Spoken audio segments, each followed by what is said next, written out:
Maitreya will be a proper start for today's class. Everybody has an explanation for everything and everybody wants to have the last word. My friend was convinced that I was wrong. She had an explanation as to why she thought so. I clarified to her as to why I had done what I had done. I had an explanation as to why I felt I wasn't wrong. She had an explanation as to why she thought my explanation did not justify my point. She explained further as to why I was still wrong. I explained how she hadn't taken my explanation in the right spirit. I explained further as to why I was still right. She was bent on proving me wrong, and I was bent on proving myself right. Both of us had enough explanations to substantiate our point of view. I have realized two things. Everybody has an explanation for everything, and more importantly, everybody wants to have the last word.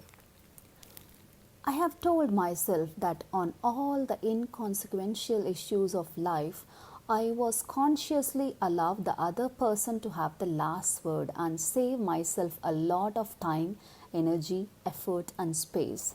There is enormous freedom in curtailing this instinct of offering an explanation and letting the others have the last word. Of course, on all inconsequential issues of life, fortunately, more than 90% of all the issues are inconsequential. Do you have a different point of view on this? You are entitled to it. I have nothing to say. You can have the last word.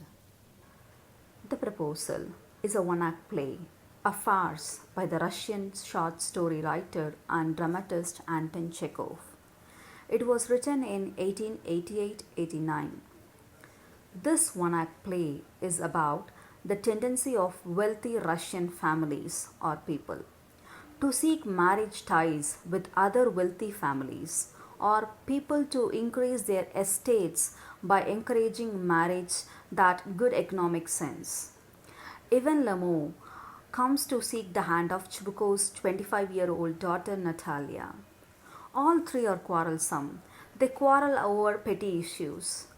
Proposal is in danger of being forgotten amidst all this quarreling. But economic good sense ensures that the proposal is made successful. After all, although the quarreling perhaps continues. Let's get into the lesson.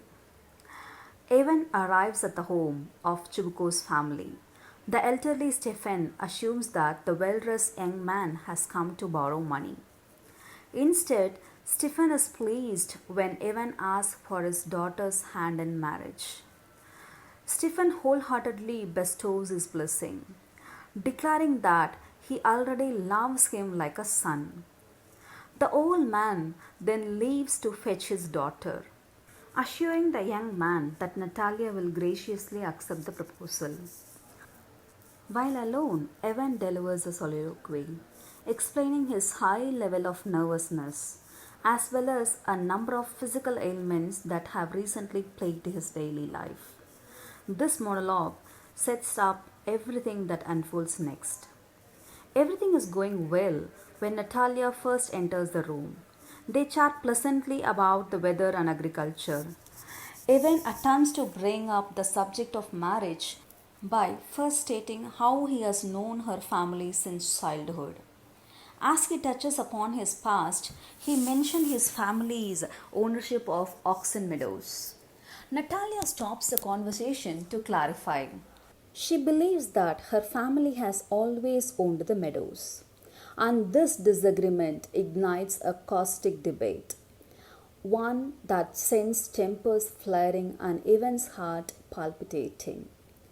After they yell at each other, Evan feels dizzy and tries to calm himself down and change the subject back to matrimony, only to get immersed in the argument yet again. Natalia's father joined the battle, siding with his daughter and angrily demanding that Evan leave at once.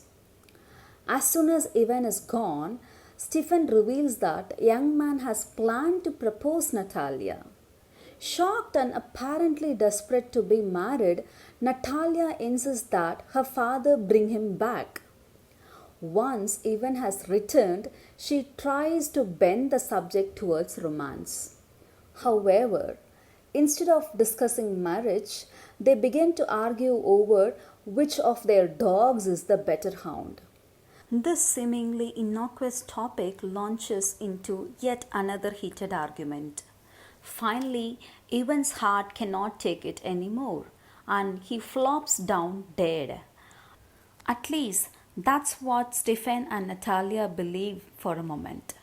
Fortunately, Evan breaks out of his fainting spell and regains his sense enough for him to propose Natalia. She accepts, but before curtain falls, they return to their old argument regarding who owns the better dog. That's the end of the story. In short, the marriage proposal is a delightful gem of a comedy. So, why is the marriage proposal so whimsical? One reason that may account for the silliness found in this one act is that it was performed in 1890 when Chekhov was entering his 30s, still in relatively good health. When he wrote his famous comedy dramas, his illness, tuberculosis, had more severely affected him. Being a physician, Chekhov must have known that he was nearing the end of his life. Thereby, a casting shade over of seagulls and all the other plays he has written. A Russian wedding. Let's get to know about a Russian marriage ceremony. A Russian wedding is very simple. The planning only includes arranging for rings, bride's dress, cars, and a reception. Earlier, the bride's family paid for the reception, but nowadays, bride's and groom's family usually share the expenses. A Russian wedding lasts for 2 days.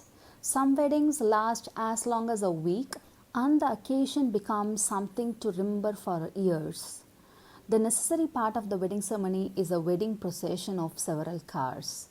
The best friends of groom and bride meet before the wedding.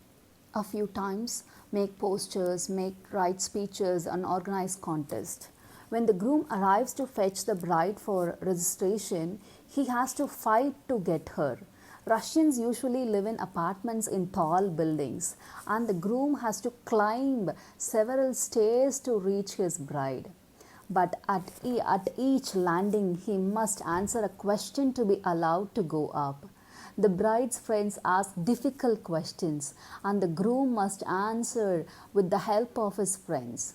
For example, he may be shown a few photos of baby girls, and he must say which one his bride is. If he guesses wrong, he must pay cash to move ahead. After marriage registration, the newly married couple leaves the guests for a tour of the city sights. After 2 or 3 hours of the city tour, the couple arrives at the reception. The couple sits at a specially arranged table with their family, friends, and invited guests. The reception starts with the toast to the couples. A wedding toast is a custom where a close friend or relative of the groom or bride says a few words to wish the couple. Then everyone raises their glasses of wine and drink it up at the same moment. The groom is then asked to kiss the bride. After a few toasts, people start eating and drinking and generally have fun. After some time, the bride gets stolen. She disappears, and when the groom starts looking for her, he is asked to pay a fee. Usually, it is his friends who steal the bride. Then there are bride's friends, they steal the bride's shoes. The groom, it goes like that. The groom must pay money for the shoe too. The guests enjoy watching these tussles and continue partying.